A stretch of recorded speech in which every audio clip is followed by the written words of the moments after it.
Hey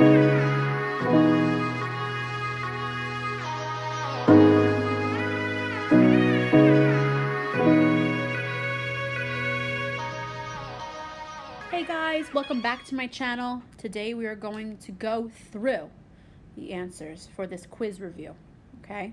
So between this and the in-class review sheet, you should be all set. First of all, you need to know all of this vocabulary. Every single word you need to know.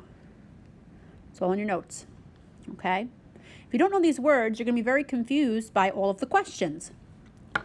All right, number one, algebraically find the axis of symmetry and the vertex of the function. So the first thing we're going to do is we're going to find the axis of symmetry, the AOS, and then over here we're going to calculate the vertex. All algebraically, which means show your work. So the formula for the axis of symmetry we know is x is equal to negative b over 2a. So look at your function. What's your a and what's your b? A is going to be equal to -1. B is equal to 8. All right? So we're going to plug it into our formula. All right, so we have -8 divided by 2 times -1. That's going to be -8 over -2. So your axis of symmetry is going to be x equals 4. This is your first part. Now to find the vertex, you're going to use your axis of symmetry. Since the axis of symmetry will always cut through the vertex, we can find the y value by plugging in wherever we see x up here, plug in that 4. So -4 squared plus 8 times x, which is now 4, minus 5. Figure out what that is. And you should get positive 11. So your vertex should be at 4, 11. You could even check this in the calculator. Now, if you're like me and you like to check things in your calculator, this is what you do. You're going to put the quadratic function in y equals, and then you're going to hit graph. Now, it looks as if the vertex is all the way up off the graph.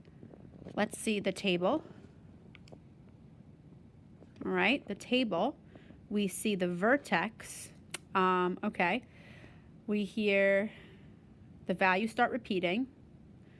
So now my vertex is going to be here at 4, 11. So we know that we did it right. So you always can check your algebraic work in the calculator. Okay, we're going to graph this function. We're going to put this in our calculator and we're going to get our table of values. So I'm putting this in my y equals. First, let's, out of curiosity, see what it looks like. All right, it's going to look like that. It's going to be upside down because the leading coefficient is negative. All right, so now we have to find our table. All right, so we're going to hit second table. I'm eating soup, in case you're wondering. All right, now, do you see any repeating values just yet? No, so we're just going to scroll. Scroll back. Let's see, I see 0. Oh, there it goes. This is the table that we're going to copy down. Exactly this. We're going to start with -6 on the x and go to 0 on the x. So I'm just going to start graphing my points. So -6, -5.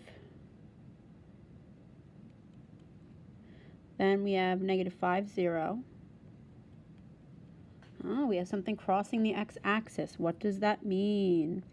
-4, 3.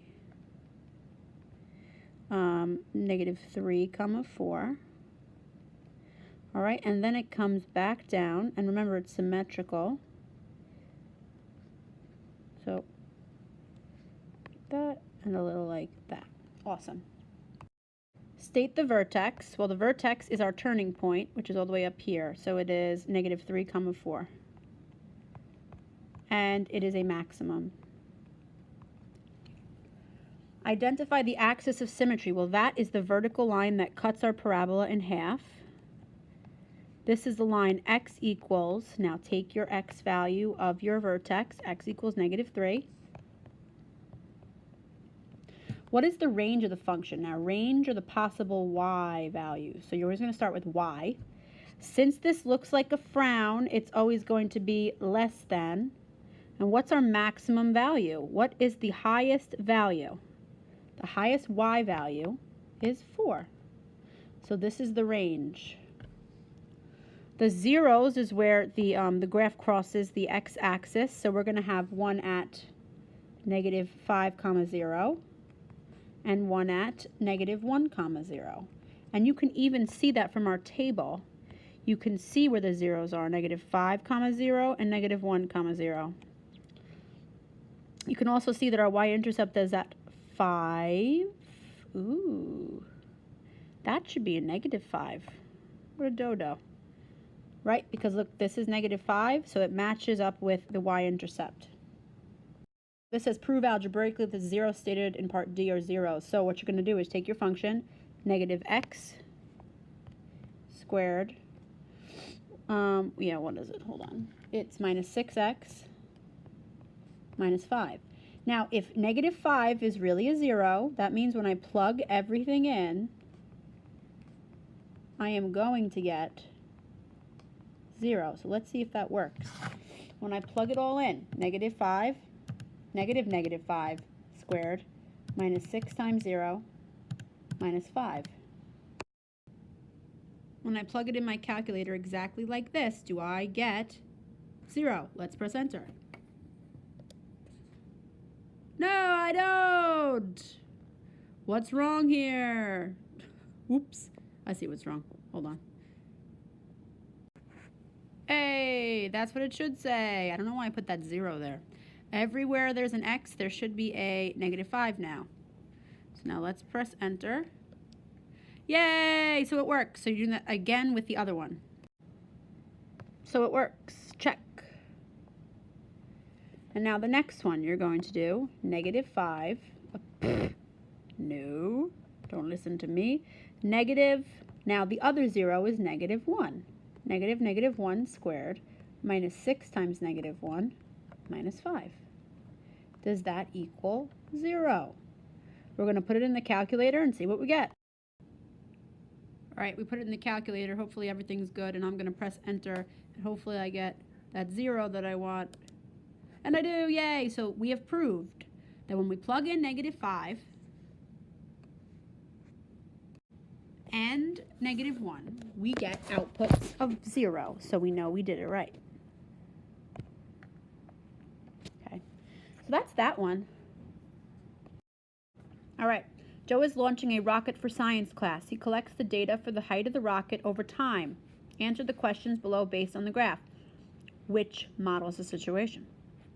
What is the average rate of change of the rocket from 2 to 4 seconds? Average rate of change is, the formula is this. You need to know this for tomorrow. y2 minus y1 divided by x2 minus x1. We want 2 to 4 seconds. So 2, well, what's the height of the rocket at 2 seconds? And 4 seconds. What's the height of the rocket at 4 seconds? Well, let's see. For 2, we're all the way up here at 144. At 4, we're all the way here at 80. So let's use the formula. We're going to do y2 minus y1, 80 minus 144, divided by x2 minus x1, 4 minus 2. And 80 minus 144, I get -64 divided by 2, which is -32. -32. All right? So that's it. I hope this helped. Have a good night and be ready for the quiz tomorrow.